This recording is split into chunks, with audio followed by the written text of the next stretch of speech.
So I just wanted to share how disappointed or upset I am with what had happened.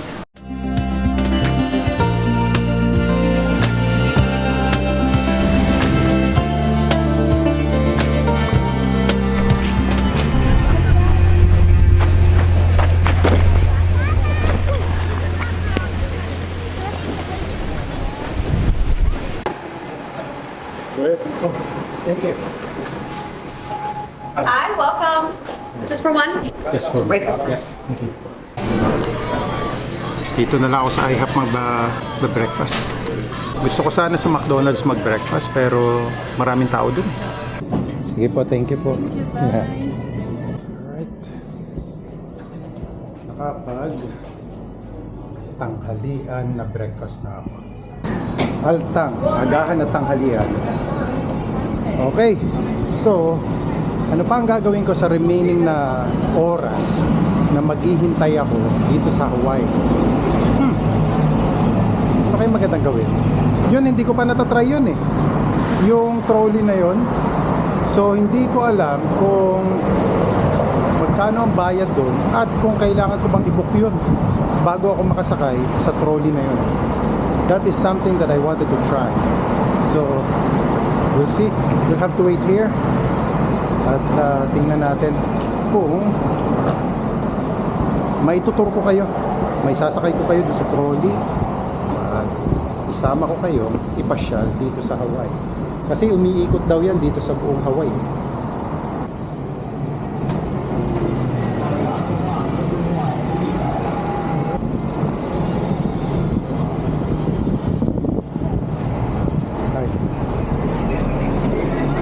How much? Thank you.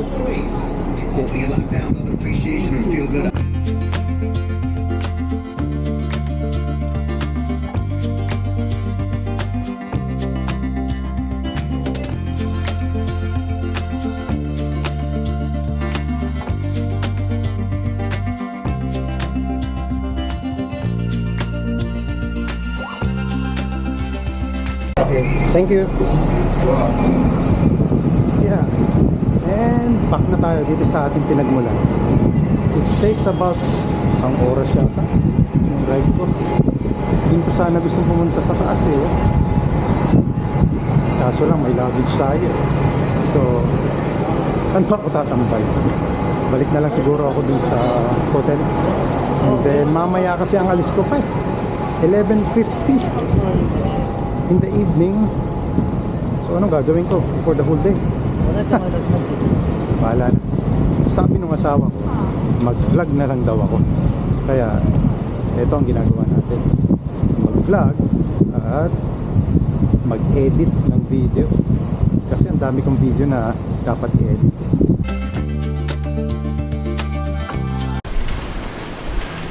Kubarin ko nga muna itong Amerikana ko. Ang init talaga dito eh. Bakit ba ako naka-Amerikana? Eh kasi malamig sa Edmonton eh. Malamig sa biyahe. Kaya kumbaga double purpose na kasi kung ilalagay ko pa sa bag ko, hindi nakakasya. Okay. Tapos na ako mag-edit ng aking video at umikot-ikot ako dito sa malapit sa beach. Dito sa hotel kung saan ako nag-stay. Para dun sana ako magbablog eh, pero wala akong mahanap na lugar na unang-una walang music. May music kasi eh. So alam niyo naman pag may music ay hindi ako makapag-vlog ng maayos. At nais ko lang ibahagi sa inyo yung naging aking experience or karanasan dito sa isang airline na ito. Hindi ko nababanggitin na WestJet. Yung airline na sinakyan ko, and I don't know kung na-encounter nyo na din yung ganitong klaseng problema sa inyong mga flight schedules na all of a sudden, without me knowing, without me being informed about the changes on my flight schedule, ay nagulat na lang ako nung pumunta ako dun sa pag-check-inan ko sa airport. Pagpunta ko doon, ipinakita ko yung aking confirmation na email coming from Avion. So hindi ko alam kung ang nagkamali ba is Avion or yung WestJet Kasi unang-una yung WestJet, sinabihan ko sila, pinakita ko sa kanila yung confirmation na email ko, na andun yung schedule ko, kung anong oras ako aalis, na andun yung date, kung kailan ako aalis, which is supposed to be kagabi ng 11:50 p.m. Nakalagay doon sa aking schedule mismo, doon sa aking confirmation, na yun yung date at yung oras kung kailan ako dapat umalis. But on my way to the airport, nag-check-in ako online.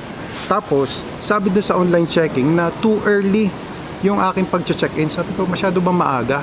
Kasi nakalagay naman doon is within 24 hours before your flight, pwede ka nang mag-check-in online. Kaya sinubukan ko. At nagtataka ako, sabi ko, bakit nagkakaroon ng error? Yung error na lumalabas, ang sinasabi is, I am checking in too early. Masyado daw maaga. Sabi ko, 7 o'clock na ng gabi. Dapat within 24 hours, pwede na ako mag-check-in online. Now, ang sabi ng daughter ko is, check ko na lang daw dun sa mismong counter sa airport. So, long story short, pumunta ako doon sa airport. Pumila ako, ang haba ng pila. Alam niyo naman po sa airport, lalo na dito sa Hawaii, kung saan this is, I would say, one of the busiest city. Haba-haba ng pila. So, chinaga ako, pumila ako. And then, pagdating ko doon sa counter, nung pinakita ko na yung confirmation ko, ay, ang sabi sa akin, they couldn't find my boarding pass, my schedule, my flight doesn't exist daw. Sabi ko, paano nangyari yun? Pinakita ko nga sa kanila, ito yung confirmation ko. Tapos chinek nila ulit. And then, until finally, nakita nila na ang schedule ko pala na bago. So nagulat ako, sabi ko sa kanila, why wasn't I notified about these changes? Kasi syempre, as a courtesy, dapat man lang is in-email nila ako, tinawagan nila ako. I don't know how it works, but at least they should have informed me about the changes. Kasi anong gagawin ko, di ba? Sabi ko sa kanila, what should I do? Sabi nila, you can buy another ticket for this much. Like, why? I asked them, why? Is it my fault that you didn't inform me about these changes? Why should I pay for an extra charge which is not my fault? Hindi ko po fault, hindi ko kasalanan kung bakit nagkaroon bigla-bigla ng changes about my itinerary na kinabukasan pa daw ako dapat umalis. Well, in fact, pinakita ko sa kanila mismo yung confirmation na nakalagay doon November 6. And then, what happens is, tinawagan nila yung ticketing agent daw ng WestJet. Yung tinawagan nila, sabi, I have to pay. Sabi ko, alam mo, ako, over the years, masasabi ko sa sarili ko, nagbago na ako. Hindi po ako yung basta-basta na makikipag-away doon sa front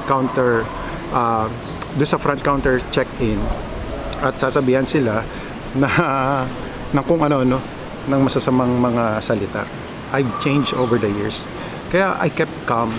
Sinabi ko na lang sa kanila, I look straight into the eyes of kung sino man yung naandun. Parang mataas siya doon parang hindi ko alam kung anong mga tawag dyan kung ano yung tawag sa kanila mga position, but I would say siguro na lang she is a manager. So sinabi ko sa kanya, what would you do if that happened to you? Yun ang sabi ko sa kanya. I looked straight at her eyes and told her that, sabi ko, I am a customer.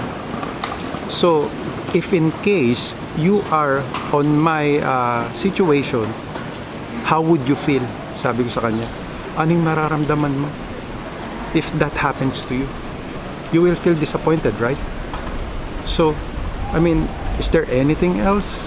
Anything that you can do for me? Sabi nila, wala. Sabi ko, so what am I supposed to do? Diba?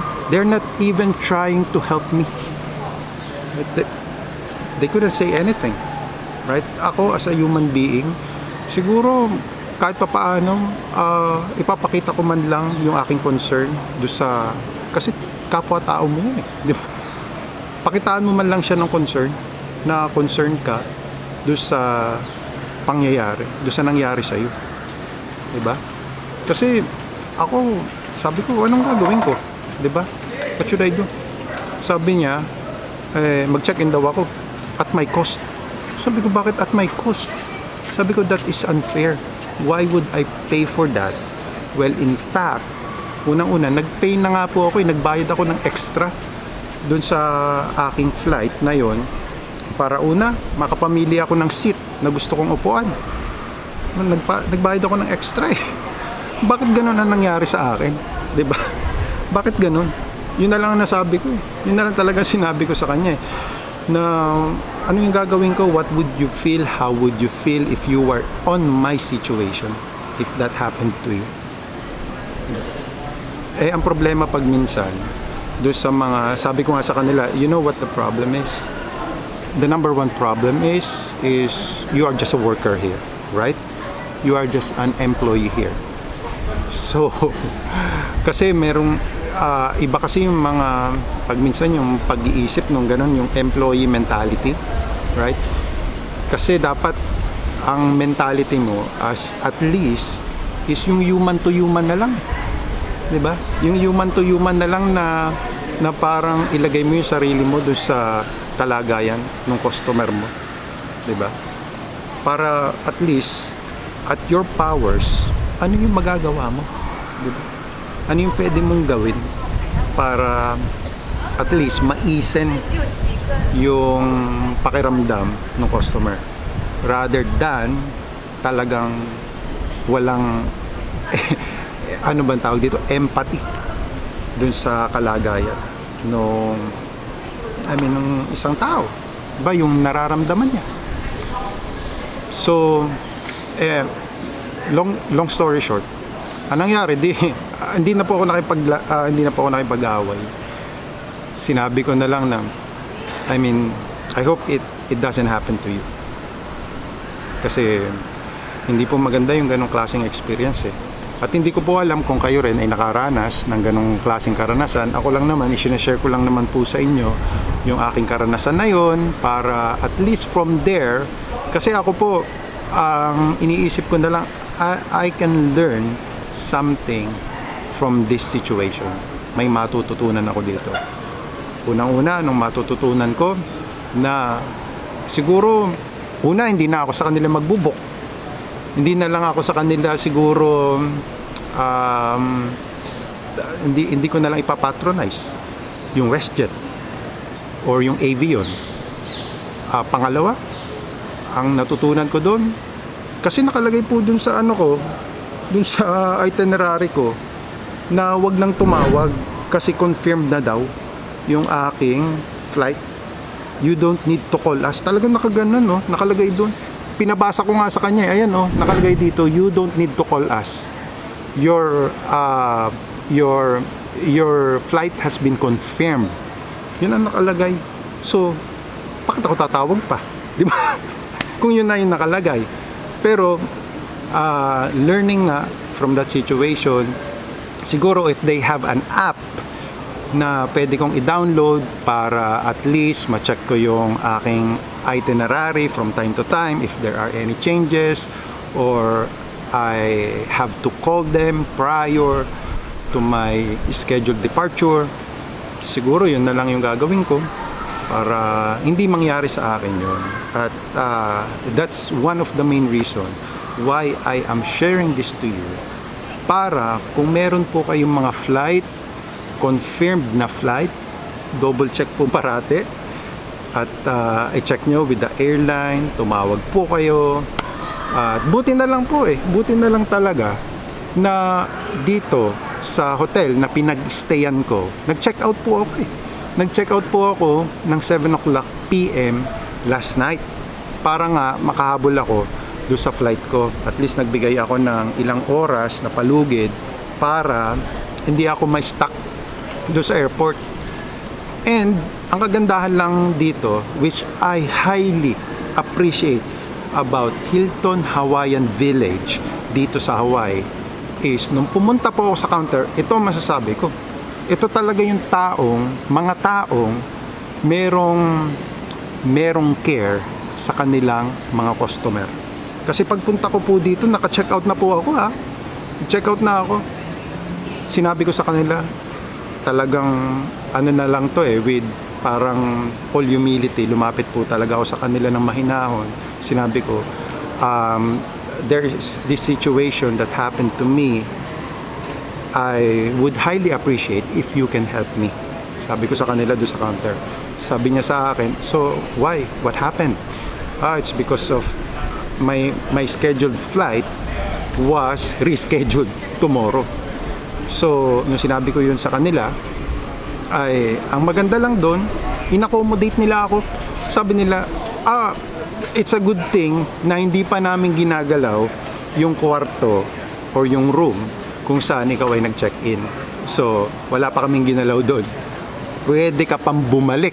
Isipin nyo, after 2.5 hours na nawala ako kasi hindi agad ako bumalik dito.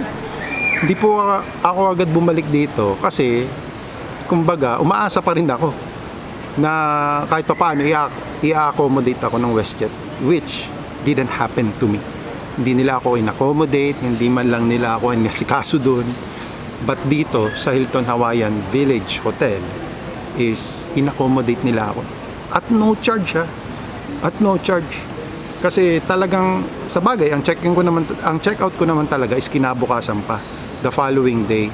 It's just so happen na yung flight ko nung tiningnan ko is talagang 11 o'clock, 11:50 PM ng last night. So, good thing, in-accommodate nila ako. At least meron akong place kung saan meron ako napag-stayan. So, yun lang po mga kababayan ang nais kong ibahagi sa inyo ngayong araw na ito, na alam nyo, in life, pagka may mga negative na nangyayari sa buhay mo, there is, even though some people couldn't do anything about it, there is something that you can do about your attitude with what had happened to you. Kaya ako po, ang ginawa ko na lang, may magagawa pa ba ako? Wala na. I have to stay calm. Siguro enjoyin ko na lang yung isang araw ko pa dito sa Hawaii. And isa pang good thing is lahat in-schedule ko po ng the following day. Kasi wala po akong pasok. After tomorrow, wala pa po akong pasok. So talagang di ko alam if that is a coincidence or not. Kaya yun lang po mga kababayan, ang nais kong i-share sa inyo ngayong araw na ito. Magandang araw po sa inyo lahat. So I am back here at the airport. So hopefully ay tama na yung flight ko at wala nang maging Bolivias. Palagay ko tama naman na to. Ay,